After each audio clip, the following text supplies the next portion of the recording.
और प्रभु की वचन से हम मनन करेंगे। पिछले दिनों से हमें मालूम है सोमवार सोमवार हम परमेश्वर की वचन के बारे में सीखते आ रहे हैं। परमेश्वर की वचन, इस वचन की पढ़ाई के लिए प्रभु ने हमें मौका दिया। इसीलिए मैं त्रिएक परमेश्वर को धन्यवाद करता हूं और आप सभी प्रियजनों को मसीही वंदना। जय मसीह की। हम मिलकर प्रभु की वचन की ओर अपने ध्यान को फिराएंगे। आपको याद होंगे पिछले कुछ हफ्तों से हम लोग सीख रहे थे कि बाइबल परमेश्वर की प्रेरणा से लिखा गया परमेश्वर का वचन है। उसका प्रमाण क्या है, उसके लिए सबूत क्या है, हम कैसे जानें या हम कैसे प्रमाणित करें कि बाइबल परमेश्वर का वचन है। उसके लिए किसी किसी को 10 बातें मिली होगी, किसी को 11 बातें मिली होगी कि बाइबल परमेश्वर की प्रेरणा से रचा गया परमेश्वर का वचन है, उसको साबित करने के लिए। दूसरे लोग भी जब हमसे कोई सवाल करें, अविश्वासी लोग, गैर मसीह लोग, मसीह विरोधी लोग, तब भी हम उनसे निपटने, उनको जवाब देने के लिए भी इन बातों का इस्तेमाल कर सकते हैं। और अगर कोई हमसे पूछे भी नहीं और कोई हमसे वाद विवाद भी ना करें तो भी ठीक है। हमारे परिवार में और हमारी कलीसिया में बच्चों को, जवानों को हम इन बातें सिखा सकते हैं कि उनका विश्वास पवित्र शास्त्र बाइबल पर बना रह सके कि यह परमेश्वर का वचन है। जब एक व्यक्ति जान ले कि ये मनुष्य का नहीं है परंतु परमेश्वर का वचन है, तो वो परमेश्वर की वचन को मानने के लिए तैयार हो जाएंगे, मजबूर भी हो जाएंगे। और उन्हें जब वचन मनन करते समय, सीखते समय ऐसा शंका भी नहीं होगी कि हमें ये क्यों मानना है, ये सारी बातें, इसकी क्या जरूरत है। ऐसे कभी ऐसों को लगेगा नहीं। और तीसरी बात, बाइबल परमेश्वर की प्रेरणा से रचा गया वचन परमेश्वर की वचन है। जब हम जान लोगे तो हम खुद भी प्रभु की वचन आनंद से मानने लगेंगे। ठीक है, तो मैंने 3 बात बताया कि परमेश्वर के प्रेरणा से रचा गया परमेश्वर की वचन के तौर पर बाइबल को हम समझ लें तो 3 फायदा मैंने उठा करके अभी बताया। पहला, हमारे विश्वास की शक करने वाले, हमारे विश्वास की पूछताछ करने वालों को हम सटीकता से जवाब दे सकें कि हमारे विश्वास सच्चा क्यों है, हमारे विश्वास में हमें स्थिर क्यों रहना है, हमारे विश्वास की या मसीहियत की खासियत क्या है। ये बात हम हमसे सवाल करने वालों को, विरोधियों को बेधड़क बता सकेंगे। और उसके लिए मैं एक वचन आपको दूंगा पत्रस की पत्रिका में से। पतरस इस बात के बारे में हमें बताता है। उसका आ, पहला पत्रिका 3 अध्याय का 15वां वचन को पढ़िए। पहला पतरस 3 का 15 को पढ़ लीजिए। पर मसीह को प्रभु जानकर अपने अपने मन में पवित्र समझो। और जो कोई तुमसे तुम्हारी आशा के विषय विषय में कुछ पूछे, उसे उत्तर देने के लिए सर्वदा तैयार रहो, पर नम्रता और भय के साथ। जो कोई भी तुम्हारे आशा के विषय में, अर्थात हमारे विश्वास के विषय में कुछ पूछे, तो सर्वदा उन्हें जवाब देने के लिए, उत्तर देने के लिए तैयार रहना। चाहे घर के अंदर, घर के बाहर, कलीसिया के अंदर या बाहर, विश्वास करने के लिए या विरोध करने के लिए कोई कुछ पूछे हमारे विश्वास और आशा के बारे में, तो हमें उन्हें जवाब देना है। उसके लिए हमें तैयार रहना है, लेकिन लड़ाई झगड़े में नहीं। कैसे जवाब देना है उनको? नम्रता और भय के साथ। हाँ, नम्रता के साथ और भय भक्ति के साथ। ऐसे नहीं कि मसीह विरोधियां जैसे झगड़ा लगड़ा लड़ाई करते, भाग दौड़ करते, मारपीट करते हुए चिल्ला चिल्ला करके बोलते हो, नहीं, ऐसे नहीं। नम्रता नहीं खोना, भय और भक्ति न खोना। उसके लिए हम हमेशा तैयार रहें। तो हमारे ये जो पढ़ाई 10 या 11 मुद्दे हमने सीखा है कि बाइबल क्या है, क्या सीखा हमने, बाइबल क्या है? परमेश्वर की परमेश्वर का प्रेरणा। वचन। हाँ जी, परमेश्वर की,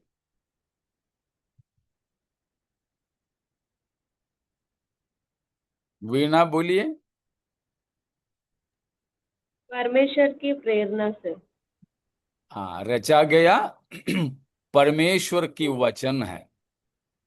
वो जी। दोनों आना चाहिए। बाइबल क्या है?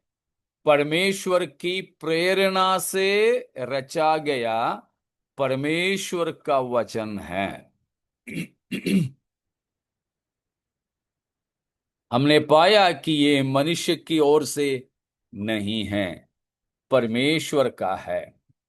उसका प्रमाण हमने 10 या 11 बातों में देखे थे। इतने में कोई शक किसी को है तो पूछिए, नहीं तो आज हम एक दूसरी बात पर चलेंगे।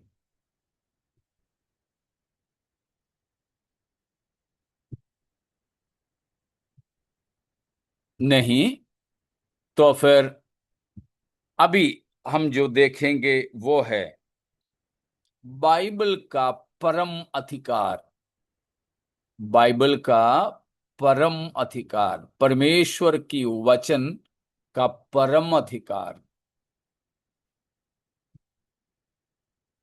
परम अधिकार, परम का मतलब है, आपको मालूम है, परम माने सबसे ऊंचा, सबसे ऊपर। तो अब हम सीखने जा रहे हैं कि बाइबल सबके ऊपर है, परम है।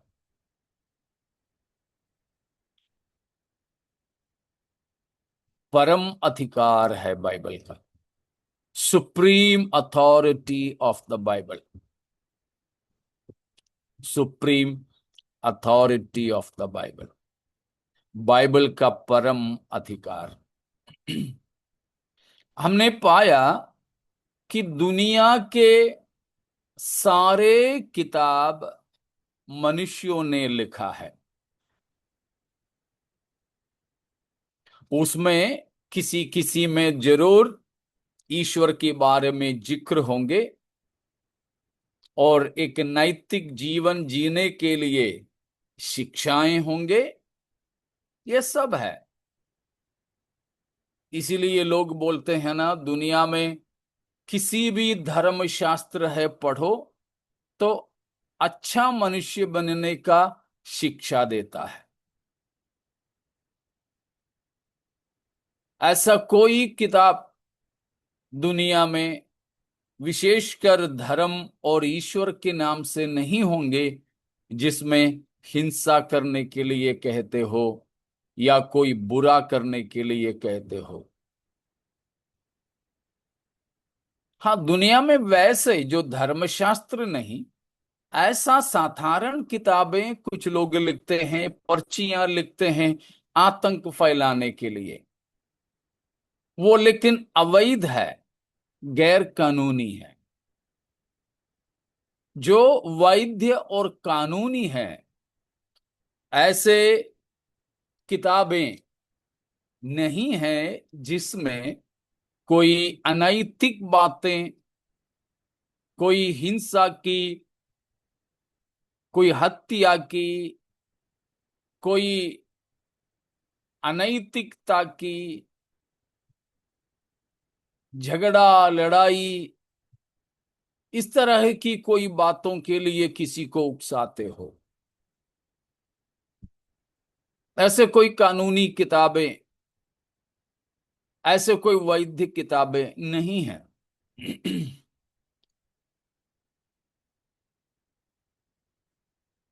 अवैध तरीके से लिखे जाने, चोरी चुपके से बांटने वाले चीजों में इस तरह की बातें हो सकती है। तो बाइबल लेकिन ऐसे कोई नैतिक शिक्षा देने के लिए लिखा गया किताब नहीं है।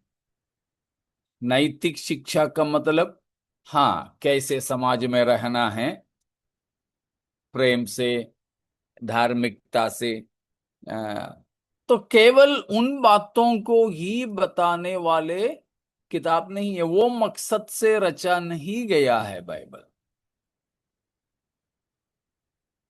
परंतु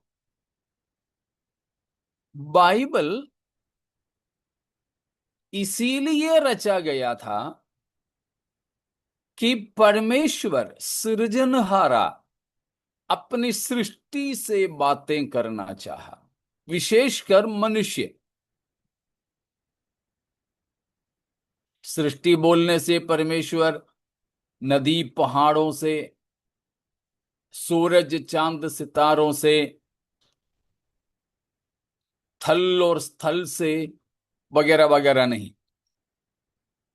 इन सबको परमेश्वर सृष्टि की शुरुआत में ही जो आज्ञा दिया है उसी की पालन करते हुए घूम फिर सब कर रहे हैं। सूरज चांद सितारे धरती, और बाकी स्कूल में पढ़ने वाले बच्चों को मालूम है, हमारे बीच में कुछ टीचर लोग भी है, तो उनको मालूम है कि ये सृष्टि में, ये ब्रह्मांड में बहुत सारे ऐसे आ, ग्रह है, प्लैनेट्स है जो घूमते रहते हैं। सौरयूथ कहते हैं। अनगिनत है। उसमें कुछ बड़े बड़े का नाम ही वैज्ञानिकों को मालूम है, बाकी कुछ अभी तक मालूम ही नहीं किया। ऐसे बड़े बड़े सूरज है, हमारी सूरज से भी कई गुना ज्यादा बड़ा, जिसकी ज्योति अभी तक धरती पर नहीं पहुंची है। तो इस तरह की कई, ये जो सृष्टि है, उन सबको सृष्टि करते दिन में परमेश्वर ने आदेश दिया था कि तुम इतने स्पीड में, फलाने दिशा से चल सकते हो। पृथ्वी को भी घूमने के लिए एक रास्ता दिया है, भ्रमण पथ। उसी रास्ते से पृथ्वी घूम रही है, कभी नहीं रुकती है। हम सोते समय भी जमीन घूम रही है। तो ये सारे ग्रह घूमने की वजह से हमको दिन और रात मिलता है। इसकी सारी घूमने की वजह से हमारा समय बदलता रहता है, मौसम बदलता रहता है। हमको मालूम नहीं रहता है, बाकी देखने से तो हम जहां सोए थे वहीं उठते हैं। कल जो पड़ोसी थे वही आज भी पड़ोसी हैं। तो कुछ नहीं बदला हमारे लिए, लेकिन समय बदला, मौसम बदला। ये सब घूम फिरने की वजह से। इन सबको परमेश्वर ने जो आज्ञा दिया था सृष्टि की शुरुआत में, वो वैसे की वैसे कर ही रहे हैं। परमेश्वर को उन किसी से बार बार बात करने की जरूरत नहीं है। पर हाँ, कभी कभी परमेश्वर को बात करना होता भी है तो उसके लिए बाइबल की जरूरत नहीं है। अगर आंधी तूफान उससे परमेश्वर किसी को दंड देना चाहे या और किसी को उद्धार देना चाहे तो उस समय आंधी तूफान को बोलते हैं, वो मान लेते हैं। उसके लिए बाइबल नहीं चाहिए।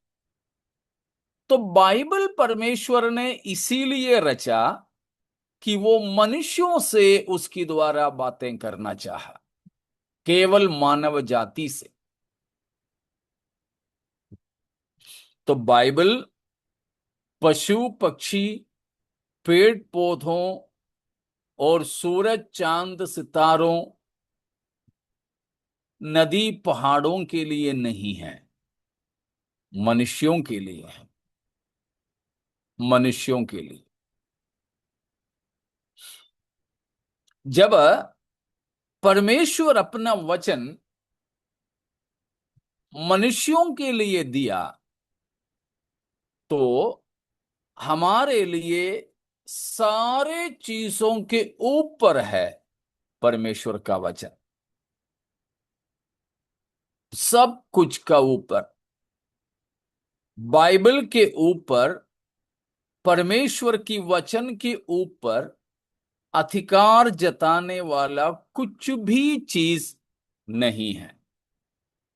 कुछ भी चीज नहीं है। उसके बारे में हम लोग 7 बातों को देखते हैं। हमारे कलीसिया के लोगों को शायद उन बातें याद होंगे, फिर भी मैं बताने के लिए चाहता हूं। पौलुस प्रेरित ने इस बाइबल की अनुपमता के बारे में हमें सिखाया है। प्रभु यीशु मसीह ने भी हमें सिखाया है बाइबल की अनुपमता, उसकी खासियत के बारे में। पौलुस ने जो बताया हुआ बात है, हम इससे पहले भी पढ़ चुके हैं, तो भी आज भी हम देखेंगे। दूसरा तिमुथियुस 3 अध्याय का 14वीं वचन से लेकर 17वीं वचन तक। दूसरा तिमुथियुस 3 का 14वीं वचन से 17वीं वचन तक। एक जन पढ़ें।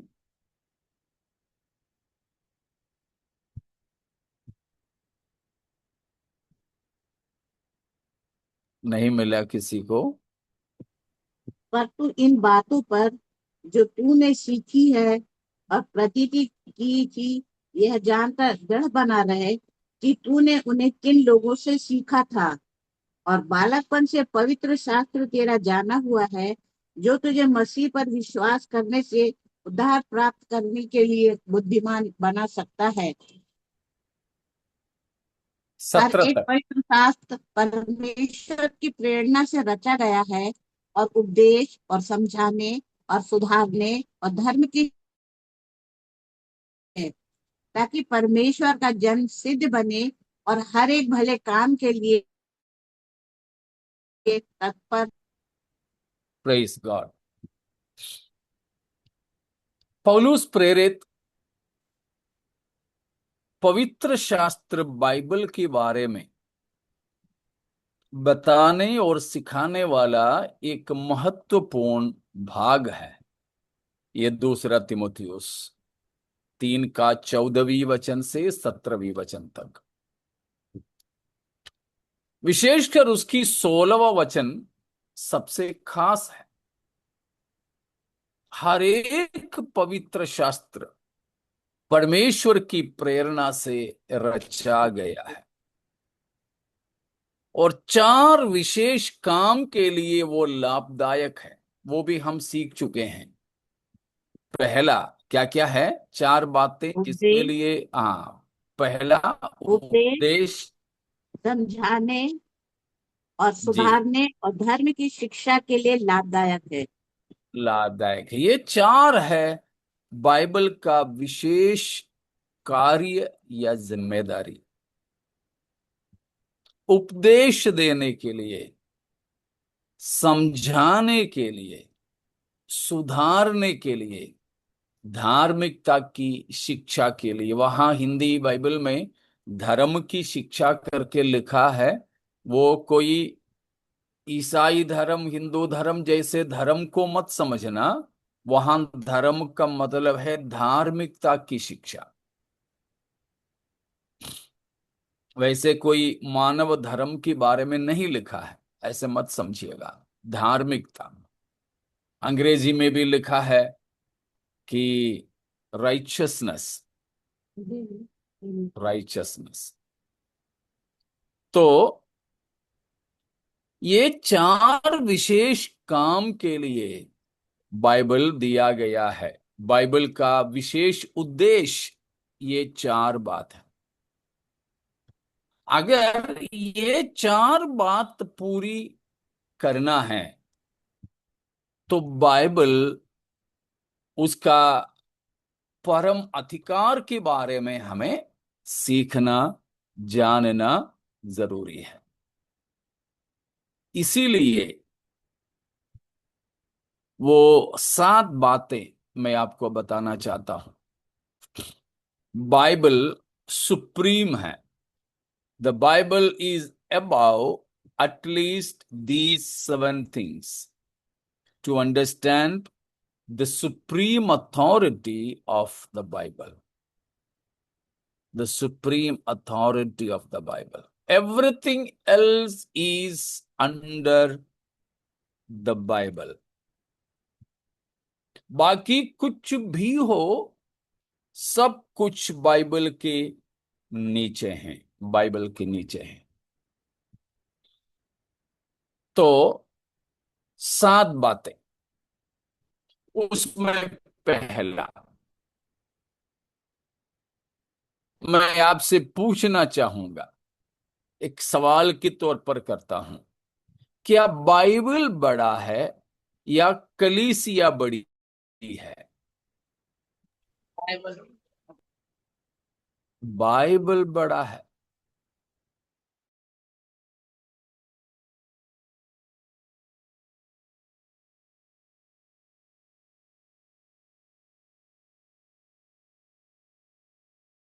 के लिए नहीं है, परंतु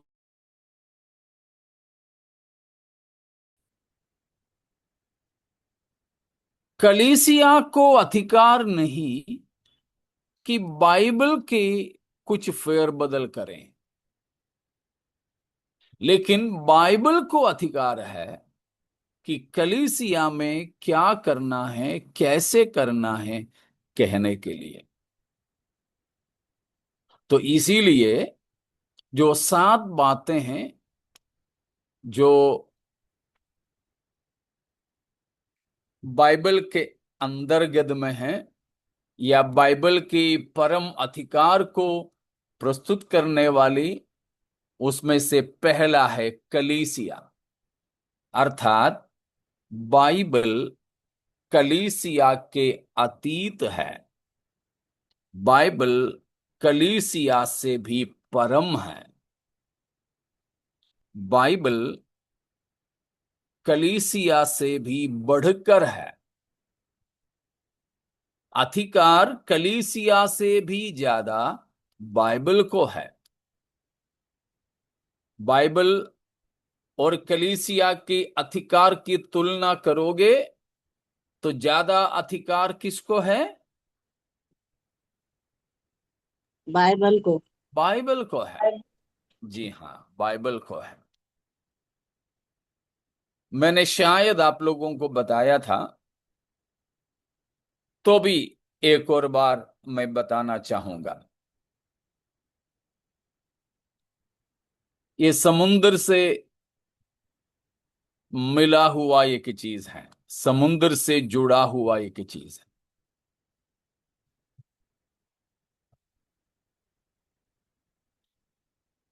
कि समुद्र में भी जैसे हमारे सड़क होते हैं ना, वैसे जहाजों को जाने की रास्ता है। कहीं से भी जहाज चला के नहीं जा सकते। समुद्र इतना विशाल पड़ा है, हम सोचोगे कि समुद्र से कहीं से भी जहाज चला पाएंगे, वैसे ही आसमानी अ, जहाज भी कहीं से भी उड़ा करके नहीं ले जा सकते जहाज। इन सब के लिए भी रास्ता है। हम लोगों को तो मालूम नहीं रहते, हम लोगों तो डामर वाला सड़क ही मालूम है, या मिट्टी वाला, या गिट्टी वाला, क्योंकि वो दिखता है, हमें पता है।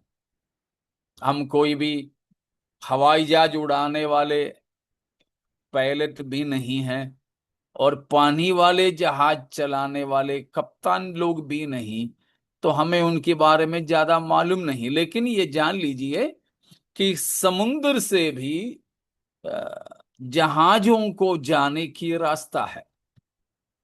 उस रास्ते से ही ये जा सकते हैं, जाने के लिए और आने के लिए रास्ता है। उसका कई कारण है, लेकिन हम लोग समुद्र की कोई जांच नहीं कर रहे हैं, तो उन बारे में बताने की जरूरत नहीं। एक बार की बात है, हम तो सीख रहे हैं कि कलीसिया और सारी चीजों से बाइबल ऊपर है। उसके लिए एक दृष्टांत दे रहा हूं मैं। मैंने कहीं पढ़ा था कि एक समय की बात है, एक फौज की जहाज सारे लड़ाई की हथियार से भरा हुआ एक फौजी जहाज एक समय समुद्र से जा रही थी। उस रास्ते से कभी वो कप्तान हो या वहां की जो कर्मचारियां हैं, वे कोई नहीं आए थे, तो रास्ता के बारे में पहले की कोई जानकारी नहीं है। अभी संध्या का समय हुआ, तो क्या देखता है कि ये जहाज जिस रास्ते से जा रही थी, उसी रास्ते पर आगे कुछ ज्योति दिखा, जिससे ये कप्तान ने जाना कि दूसरा कोई जहाज उधर से इधर आ रही है, लेकिन दोनों एक ही रास्ते पे हैं। ये जो फौजी जहाज जिसमें सारे लड़ाई की औजार भरी है, वो जिसमें फौजियों का बड़ा अधिकारी, सबसे बड़ा कप्तान, अधिकारी सब कोई है, तो उनके एकदम सामने ही उसी दिशा उसी रास्ते पर सामने से कोई जहाज आते हुए इनको समझ में आया। इसीलिए इन्होंने जल्द ही समाचार भेजा। हम लोग ना रोड पे चलते हैं, तो सामने से गाड़ी आते तो अपन अपना हॉर्न बजाते हैं, नहीं तो ड्राइवर रात की समय है, एकदम सामने से गाड़ी आते हैं तो हॉर्न भी बजाते हैं, और लाइट भी बंद चालू बंद चालू बंद चालू करते हैं। लेकिन हवाई जहाज में हो या समुद्र वाली जहाज में ऐसे तो नहीं कर सकते हैं, ये दोनों भी नहीं हो सकते। इसीलिए उसमें संदेश भेजे जाते हैं, जैसे रेडियो में संदेश भेजा गया सामने वाले जो इसी दिशा में आने वाले जहाज को कि जल्दी तुम कुछ दाएं तरफ मोड़ करके चले। उनकी समुद्री भाषा में बोला कि 10 डिग्री दाएं मोड़ करके चले। तो सामने वाला जो जहाज इनको दिखा था वहां से जवाब वापस आया, हम नहीं हटेंगे, लेकिन तुम 10 डिग्री बाएं मोड़ करके चले। इनको गुस्सा आया, इन्होंने दूसरा संदेश भेजा, अगर तुम्हें जान बचाना है तुम जल्द ही 10 डिग्री दाएं मुड़कर चलो। तुरंत सामने वाला ने जवाब दिया, तुमको अगर जान बचाना है तुम शीघ्र ही 10 डिग्री बाएं तरफ चल। और गुस्सा आकर के तीसरा संदेश भेजा कि यह एक फौज की हथियार भरे जहाज है और कहना मान लो, नहीं तो खतरा है तुम्हारे लिए। इन्होंने सोचा अभी तो फौज वाला हथियार वाला जहाज सुन करके वो डर जाएगा, वो अपने रास्ता पकड़ के चला जाएगा। लेकिन नहीं, वहां से जवाब आया, तुम तो फौजी जहाज हो, हथियार भरे जहाज हो, परवाह नहीं, शीघ्र ही तुम 10 डिग्री बाएं मुड़ करके चलो। अगर तुम फौज की एक हथियार भरे जहाज हो तो ये कोई जहाज नहीं है, ये जहाजों को सिग्नल देने वाला एक लाइट हाउस है। लाइट हाउस का मतलब, ये लाइट हाउस समुद्र में चल फिर नहीं सकते हैं, एक जगह पे स्थिर है, मकान जैसे बनाकर किनारे से कुछ दूरी पर संस्थापित है, वो हिलता ढुलता नहीं, वहां पर पक्का बना हुआ है। जैसे हमारे पुलिये बने रहते हैं, हमारे इधर भी, हमारे हम लोग जहां रहते हैं इधर पास में इधर से 1-1.5 किलोमीटर हमको, मतलब मुंबई तरफ कहीं जाना है तो एक पुलिया पार करना है, वो वाशी ब्रिज बोलते हैं, वाशी की पुलिया, वो समुद्र के अंदर है। समुद्र के अंदर गड्ढे खोद कर बड़े बड़े खंबे खड़ा करके उसके ऊपर बना हुआ है। रेल जाने का भी पुलिया है और बाकी बस कार वगैरह जाने की भी पुलिया है। वो हल हिल नहीं सकते हैं, वो वहीं स्थिर है। वैसे ही लाइट हाउस, वो लाइट हाउस से ही ये सारी जहाजों को निर्देश देते हैं, आज्ञा देते हैं कि तुम्हें कहाँ मुड़ना है, कहाँ जाना है, कहाँ खतरा है, कहाँ नहीं जाना है, कितने स्पीड में नहीं जाना है, कहाँ आंधी है तूफान है, वो सारे दिशा निर्देश देने वाली लाइट हाउस। लेकिन ये जहाज वाले लाइट हाउस वालों को बता रहे हैं कि तुम सामने से हटो, हमको जाने दो। हो सकता है? नहीं। बिल्कुल भी नहीं। आप लोग भी गाड़ी चलाते होंगे, साइकिल से लेके, मोपड़ से लेके, स्कूटर से लेके, 3 व्हीलर, 4 व्हीलर, बड़े ट्रक वगैरह भी चलाने वाले होंगे हमारे बीच में। कुछ नहीं तो बाइक तो चलाने वाले होंगे हम सब। कार चलाने वाले होंगे, लेकिन हमारे सामने सिग्नल है। सिग्नल पे शायद हमको लाल बत्ती दिखा रहे हैं। अगर मानो हम बोलें कि लाल बत्ती से क्या हमको जाना है करके चले जाएं, तो आप जरा सोच लो परिणाम क्या होगा।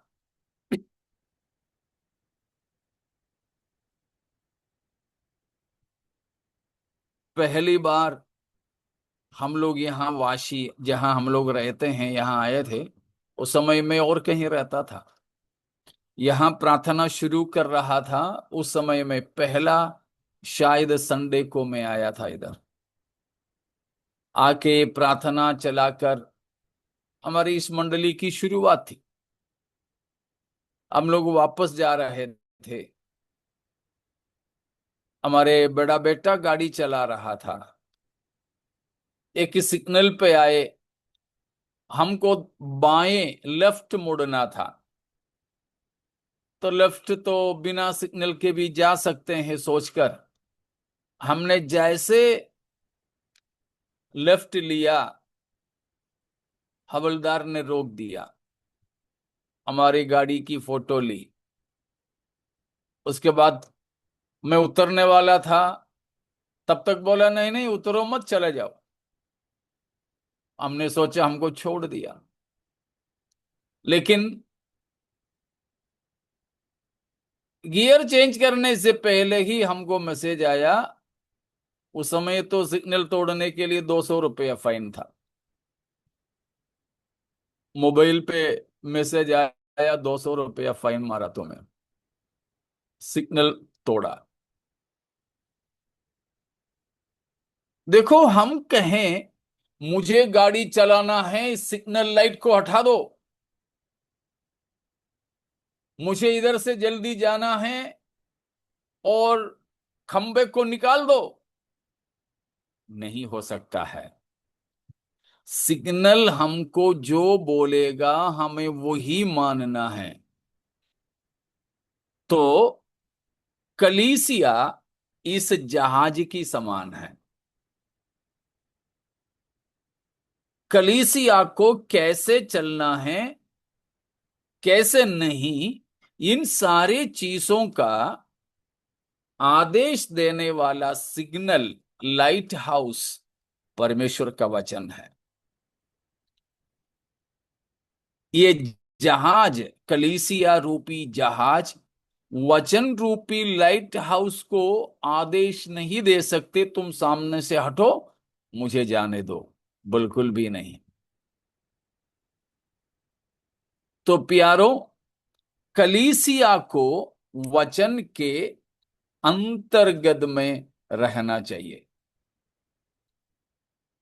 कलीसिया अपनी मन मर्जी से वचन में कोई फेरबदल नहीं कर सकते हैं।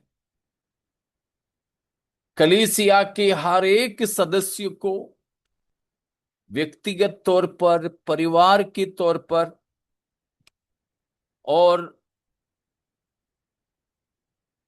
मंडली और संस्था की तौर पर हमारे विश्वास, हमारे आचरण, हमारे सेवकाई, इन सारे चीजों को बाइबल की आज्ञा के अनुसार, शिक्षा के अनुसार हमें बदलना है। अपनी मर्जी से बाइबल पर कोई फेरबदल करने की कोशिश नहीं करें। इतना समझ में आ गई? इतने में कोई शक है किसी को तो पूछिए।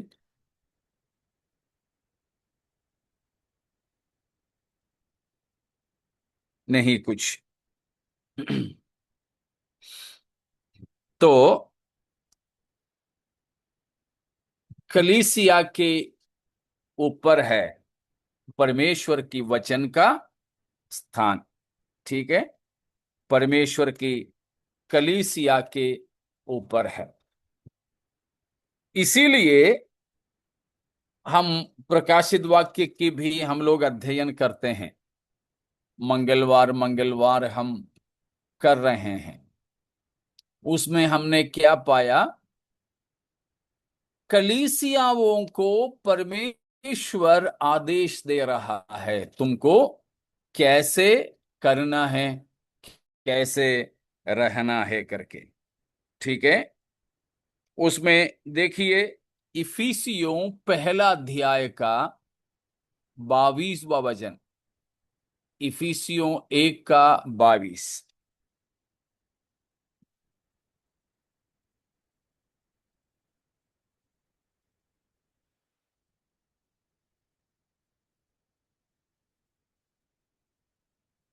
नहीं मिला? बहुत टाइम लगा रहे हो। और हे सब कुछ उसके पांव तले कर दिया, और उसे सब वस्तुओं का शिरोमणि ठहराकर कलीसिया को दे दिया।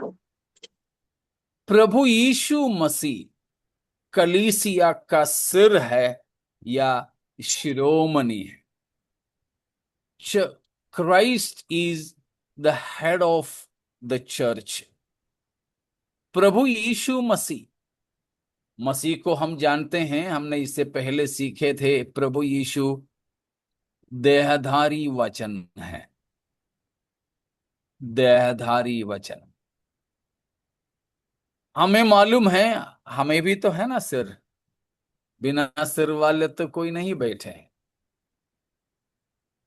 हमने ऐसे लोगों को देखे हैं बिना हाथ के, बिना पैर के, बिना हाथों और पैरों के भी। आपने देखे होंगे एक ऑस्ट्रेलिया का मसीही प्रचारक भी है जिनका ना हाथ है ना पैर है। निक नाम है उनका, निक। आपने देखे होंगे, नहीं तो मीटिंग के बाद में गूगल में या फिर यूट्यूब में वगैरह ढूंढ लेना, मिल जाएगा। कुछ साल पहले वो यहां मुंबई में भी आया था। हाथ नहीं है, दोनों हाथ नहीं है, दोनों पैर नहीं है। शायद एक पैर की जगह पे एक उंगली के उतना इतना सा बड़ा है। लेकिन बिना सिर वाले किसी को हम नहीं देख सकते हैं, तो हमारे पास भी सिर है। क्या है सिर का काम? सिर का सबसे बड़ा जिम्मेदारी क्या है?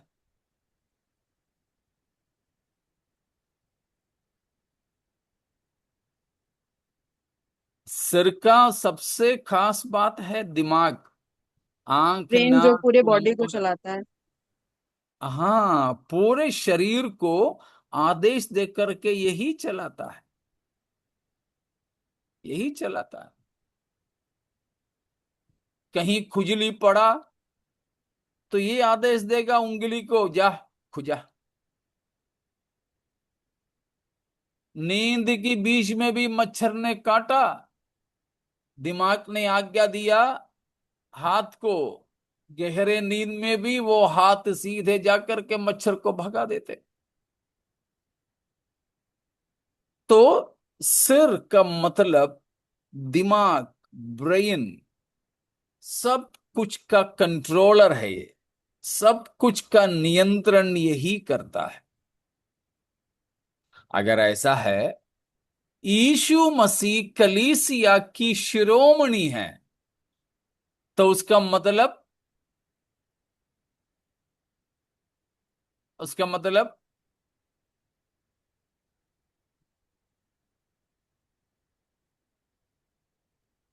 हम सब या कलीसिया उसके पार्ट हैं जिनको वो चलाता है। यीशु मसीह की आज्ञा के अनुसार कलीसिया को चलना है।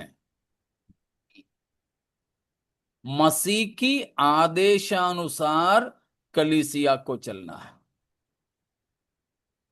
मसीह अपनी आज्ञा कैसे कलीसिया को देता है? मसीह की या परमेश्वर की आज्ञा कलीसिया तक कैसे पहुंचता है? परमेश्वर के वचन के द्वारा। वचन के द्वारा। हाँ बिल्कुल, वचन के द्वारा। तो हमारे शिरोमणि ठहराया गया, अर्थात कलीसिया का सिर, दिमाग, नियंत्रण करने वाला ठहराया गया प्रभु यीशु मसीह अपने वचनों के द्वारा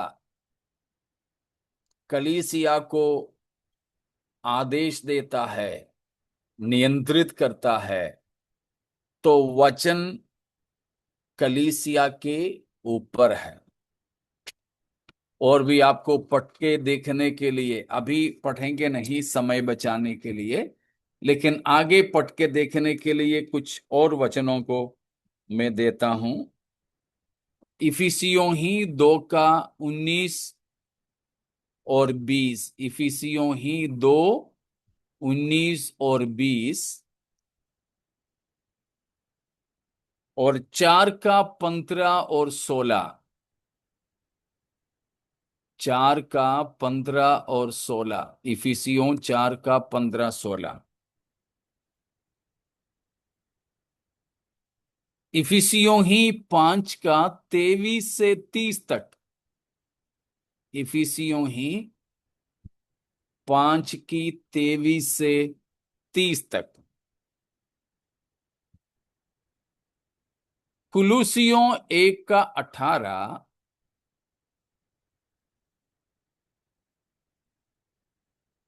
और 2 का 9, कुलुसियों 1 का 18 और कुलुसियों 2 का 9।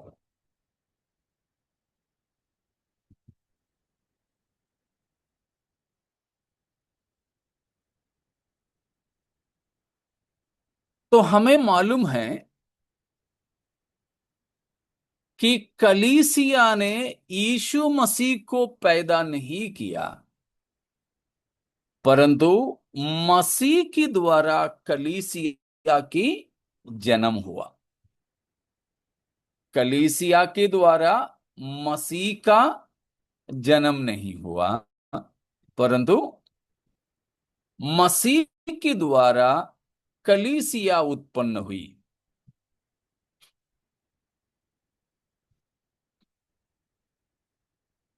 बाप बेटे का माने या बेटा बाप का माने, हमें मालूम है ना।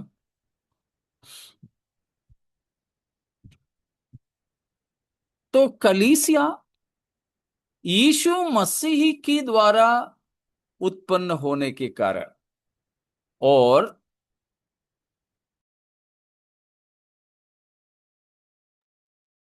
और मसीह कलीसिया के सिर होने के कारण कलीसिया को चाहिए मसीह की आज्ञाकारी रहे। मसीह अपने आज्ञा हमें देता है अपने वचन के द्वारा।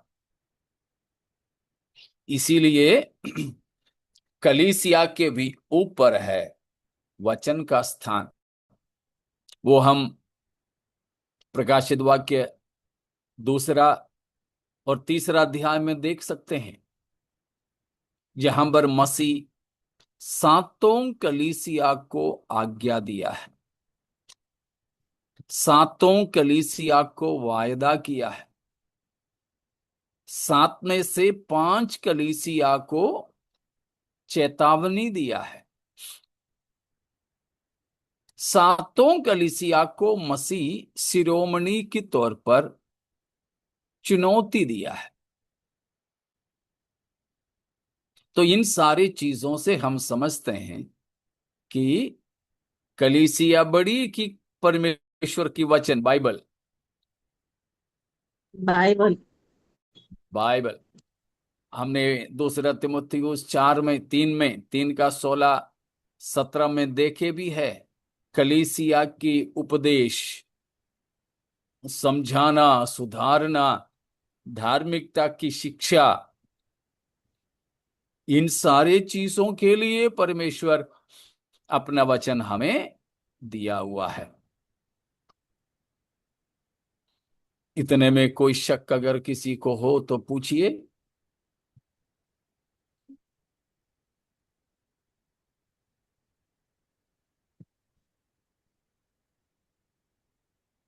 अगर नहीं तो दूसरी बात, 7 बात के लिए मैंने बोला था, तो उसमें दूसरी बात,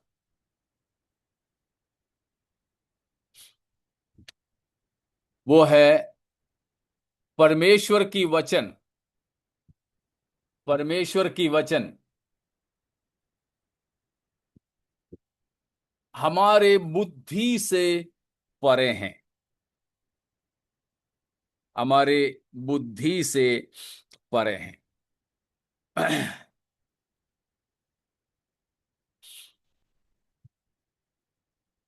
The word of God, the Bible, is far above human reason.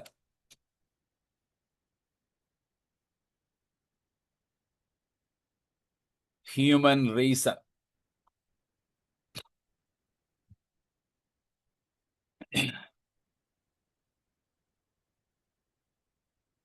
हमारे बुद्धि,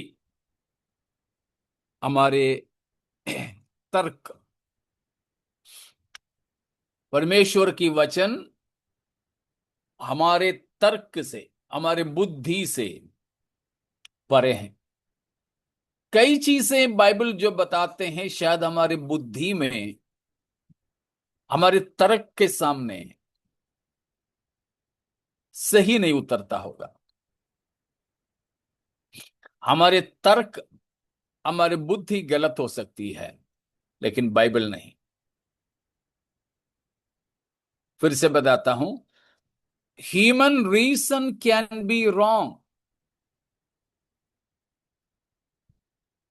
there can be error in our reason, but the Bible is inerrant. हमारी बुद्धि कई बार मार खाती है। हम जो सोचते हैं वो हमेशा ऐसा नहीं होता है। तो हमारे तर्क कई बार गलत साबित हो सकती है, लेकिन बाइबल कभी नहीं। बाइबल इनरेंट है, कभी गलत हो ही नहीं सकता। उसमें त्रुटियां हो ही नहीं सकता। बिना गलती का है खुदा का कलाम। अब इसलिए उसको बोलते हैं इनरेंट है बाइबल, इनरेंट। इनरेंट, इनरेंट का मतलब दोषातीत है। बाइबल दोषातीत है, गलती के अतीत है। किसी प्रकार की भी गलती बाइबल में हो नहीं सकता। हाँ, अभी आप शायद पूछोगे तो बाइबल में कोई गलती नहीं है क्या? है गलती, लेकिन कैसा गलती है? उसको बोलते हैं ह्यूमन इरर्स। ह्यूमन इरर्स, अनुवाद करने में जो गलती हुआ है, छपाई करने में जो गलती हुआ है, बाइबल बाइंडिंग करने में जो गलती हुआ है, उस तरह की गलतियां बाइबल में है। उसको बोलते हैं ह्यूमन एरर्स, मानवीय गलतियां हैं वो सब। एक बार मैंने एक हमारे स्वरूप सिस्टर लोगों की चर्च में जब मैं रहता था उस समय एक बाइबल खरीदा, बाइबल सोसाइटी से। एक में देखा तो पूरा 66 किताबों का उतना बड़ा ही है, लेकिन देखा तो गलातियों की पत्री 5 बार था उसमें। तो और कोई 5 किताब उसमें से गायब थी। बाइंडिंग करने में गलती हुआ, छापने में गलती हुआ, ये सब मानवीय गलतियां हैं। ऐसी गलतियां तो जरूर है बाइबल में। इसलिए है कभी कभी हम लोग भी, प्रचार करने वाले भी बोलते हैं हिंदी में वो अनुवाद सही नहीं है, मलयालम में वो अनुवाद, वो शब्द सही नहीं दिया है, उसका असली अर्थ ऐसा है, तो ये बोलते हैं। लेकिन कोई सोचे कि मेरा तर्क सही है, मेरे तर्क के सामने, मेरी बुद्धि के सामने ये सही नहीं बैठता, तो हम बुद्धि के पीछे, तर्क के पीछे न जाएं। तर्क दोषातीत नहीं है, लेकिन बाइबल दोषातीत है। हमारे बुद्धि में, समझ में गलतियां हो सकती है, लेकिन बाइबल में नहीं। क्योंकि वो बाइबल कितना, किसका तर्क है? परमेश्वर का। इसीलिए उसमें गलती होना संभव नहीं है। ठीक है, गलती होना संभव नहीं है। इसीलिए है परमेश्वर कहता है, देखिए यशायाह 1:18, यशायाह 1:18।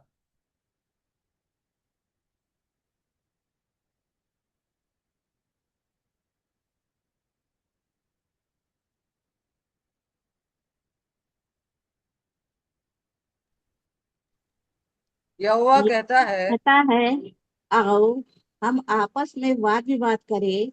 तुम्हारे पाप चाहे लाल रंग के हो तो भी वे हिम की नाई उजले हो जाएंगे, और चाहे अर्गवानी रंग के हो तो भी वे ऊन के समान श्वेत हो जाएंगे। देखा, परमेश्वर कहता है, कम लेट अस रीसन टुगेदर, हम वाद विवाद करें। परमेश्वर से वाद विवाद करने जाएं तो हारेगा कौन? हम हम। हम सब बिल्कुल। हम कितने भी बड़े बुद्धिमान, सबसे बड़ा वैज्ञानिक, सबसे बड़ा बुद्धिमान भी परमेश्वर से वाद विवाद करने जाएं तो हम ही हार जाएंगे। पौलुस एक शानदार बात उस विषय में बताता है कि पहला कुरिन्थियों पहला अध्याय, उसका 25वां पद। पहला कुरिन्थियों 1:25।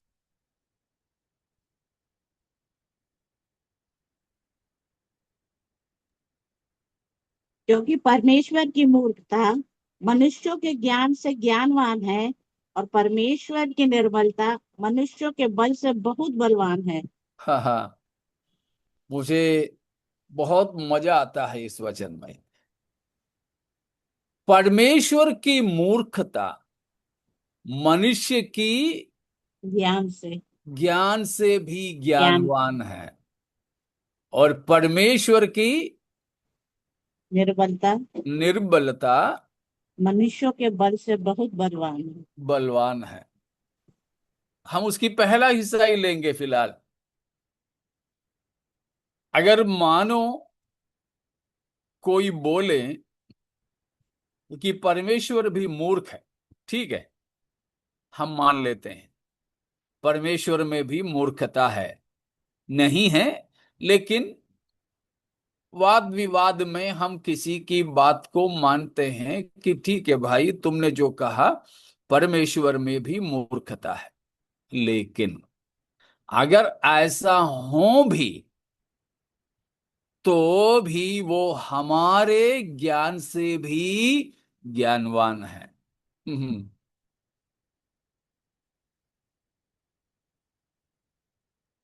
कभी कभी हमारे बच्चे लोगों के साथ में हम खेलते हैं, छोटे बच्चे, तो मानो पंचा लड़ रहे हैं, तो बच्चे भी आएंगे, हमें मालूम है कि बच्चे तो हमसे जीत नहीं सकते। तो फिर बच्चे बोलेंगे मैं तो दोनों हाथ इस्तेमाल करूंगा। मतलब ठीक है, तुम दोनों हाथ इस्तेमाल करो, क्योंकि हमें मालूम है कि हमारे एक हाथ उनकी दोनों हाथों से भी मजबूत है, दोनों हाथों से। ठीक वैसे ही यहां परमेश्वर की मूर्खता मनुष्य की ज्ञान से भी ज्ञानवान है। प्यारों, परमेश्वर की वचन में पूरा परमेश्वर का ज्ञान है। अगर परमेश्वर की मूर्खता ही मनुष्य की ज्ञान से अधिक ज्ञानवान है, तो फिर परमेश्वर की ज्ञान की तो क्या तुलना करें। समझ रहे हो ना? तो परमेश्वर की ज्ञान जो बाइबल में प्रकट हुआ है, वो हमारे सारे ज्ञान से भी अतीत है। आपको मालूम है ना, प्रभु यीशु मसीह का एक नाम, 24वें वचन को पढ़िए, वहां एक नाम मिलेगा मसीह का, 24, पहला कुरिन्दी 1 का 24। परंतु जो बुलाए हुए हैं, क्या यहूदी क्या यूनानी, उनके निकट मसीह परमेश्वर की सामर्थ्य और परमेश्वर का ज्ञान है। यीशु मसीह परमेश्वर का सामर्थ और ज्ञान है। यीशु मसीह का एक नाम है परमेश्वर का ज्ञान। यीशु मसीह का एक नाम है द विजडम ऑफ गॉड, परमेश्वर का ज्ञान, परमेश्वर का ज्ञान। दूसरा अध्याय का, पहला कुरिन्थियों दूसरा अध्याय का 8वां वचन भी पढ़ लीजिए।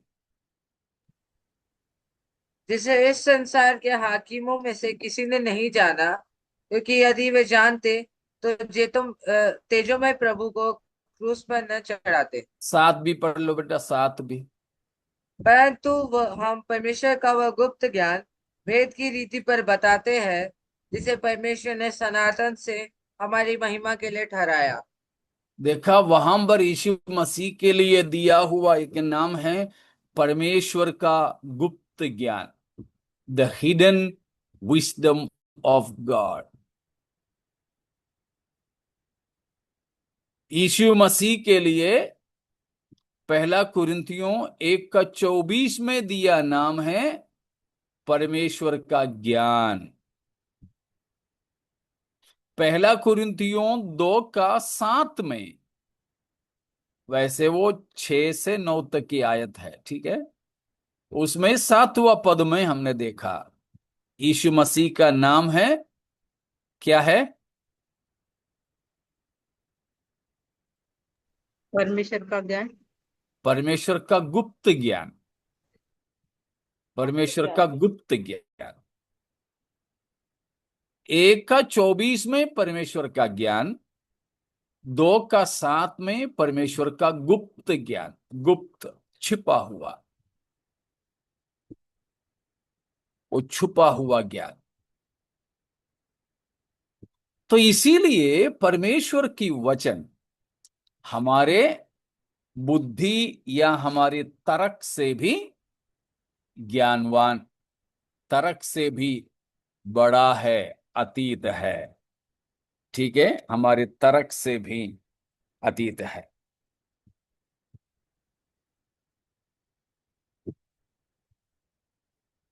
एक और चीज बोल करके मैं समाप्त करता हूं। परमेश्वर का वचन, thirdly, the word of God is above human or church traditions.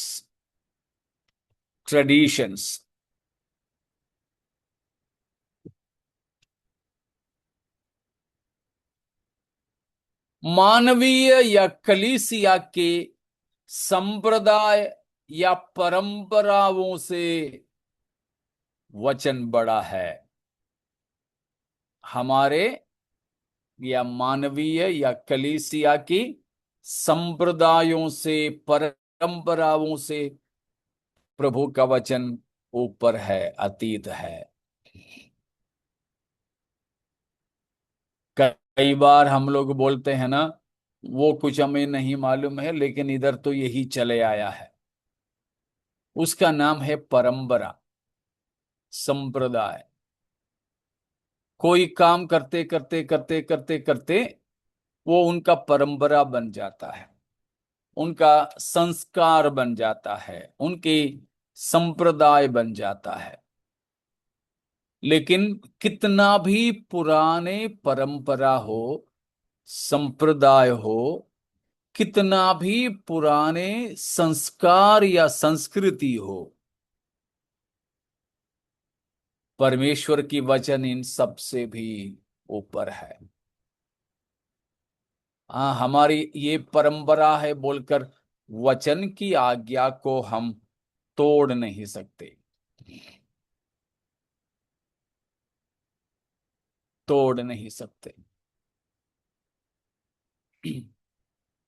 जैसे ठंडी इलाके में, हमारे भारत में तो ऐसी ठंडी इधर कहीं नहीं है। हम लोगों को फरवरी, आई मीन दिसंबर जनवरी में थोड़ा सा ठंड लगता है, लेकिन बिल्कुल कश्मीर, शिमला जैसे इलाके में बर्फ गिरता है, काफी ठंडी रहती है। और कई विदेश राज्य ऐसे होते हैं, बहुत ठंडी इलाके, कहीं कहीं महीनों तक सूरज नहीं दिखता है, ऐसे भी जगह है। तो ऐसे जगहों का एक संस्कृति है, उनको वे खाने के साथ में, जब भी वे खाना खाते हैं, वे गर्म रहने के लिए दारू पीते हैं। वहां एक हमारे इधर की जैसे महुआ वाला या फिर गेहूं वाला वगैरह नहीं है, उधर दूसरी तरफ दूसरा तरह के मिल मिल जाती है। वहां गए हुए लोगों ने कहते हुए मैंने सुना कि वहां हर किसी घर में, हर किसी होटल में आपको ये भी चीज मिलता है। हमें खाने के साथ में पानी जैसे मिलता, वैसे उधर वो उनकी परंपरा है, वो उनकी संस्कृति है। लेकिन ये हमारी यहाँ की संस्कृति है करके कलीसिया भी उसी की आचरण करें? बिल्कुल नहीं, नहीं। ऐसे हमारे इधर भी तो ऐसे होते हैं ना, शादियों में या कोई मर गया या उस तरह की कोई भी रस्म होता है, तो उधर भी दारू वारू हो जाता है। हमारे वहां पर पहले ऐसे होता था कि जब भी शादी वगैरह होते थे, तो हमारी संस्कृति में ऐसे था कि जब शादी के लिए लड़का या लड़की मंडप की ओर जा रहे हैं, तो उससे पहले एक पान की पत्ता, वहां पर बहुत खेती होती है पान की, तो पान का एक अच्छा खासा हरा पत्ता, उसके अंदर एक नींबू, कुछ लोग उसके अंदर एक सुपारी भी रखते हैं, अखा ताजा, क्योंकि उधर केरल में तो सुपारी का भी पेड़ बहुत होता है। तो अच्छा पक्का हुआ एक सुपारी और एक नींबू, ये जो पान की पत्ते में रख के बुजुर्ग लोगों को देते थे। ये परंपरा था वहां का, अभी भी वह है वैसे। हम लोग भी सब उसी परंपरा में थे। हमारे घर में भी ऐसे हुआ करता था। पापा को, मम्मी को, नाना, नानी, दादा, दादी, ऐसे मामा, चाचा, ऐसे बड़े बड़े लोग रहते थे। वो कतार में आते थे, उन सबको देते थे। कुछ लोग उसके साथ में पैसा भी देते थे। पैसा नहीं भी इतना होना चाहिए था। और उसके बाद में उनका पैर पड़ते थे, पांव को छूते थे, दूल्हा या दुल्हन जो भी है, और फिर वे लोग आशीर्वाद देते थे। लेकिन जब हम लोग प्रभु में आए, नामधारी मसीहत में भी ये सब कुछ चलता है, ये सब परंपरा के तौर पर चलता है। लेकिन जब हम लोग प्रभु में आ गए, वो परंपरा को तोड़ दिया। मुझे याद है मेरे भैया, मेरे दीदी वगैरह की शादियों में भी खाना ना भी मिले तो भी चलता था, लेकिन एक टेबल पे पूरा भर के सिगरेट, बीड़ी, मैचस, पान, तंबाकू, वो सारी चीज से भर भर के रखते थे। ये जरूरी था, ये परंपरा है। लेकिन जब हम प्रभु में आए, ये सब परंपरा को तोड़ दिया। हमारी परंपरा था शिशुपन में बपतिस्मा लेना। लेना क्या है, देना। शिशुओं के बपतिस्मा होते थे पैदाइश के 56 दिन के बाद, 60 दिन के बाद, 70 दिन के बाद। परंपरा, ह्यूमन ट्रेडिशन, कलीसिया की परंपरा थी। लेकिन वचन के सामने इन किसी परंपरा का कोई जगह नहीं है। तो प्यारो, परमेश्वर की वचन की अनुपमता को हमने देखा, प्रभु की वचन की परम अधिकार को हमने देखा। आइए, इतना बड़ा वचन परमेश्वर ने जब हमें दी, हम उस वचन के अधिकार के अधीन अपने आप को दे दे।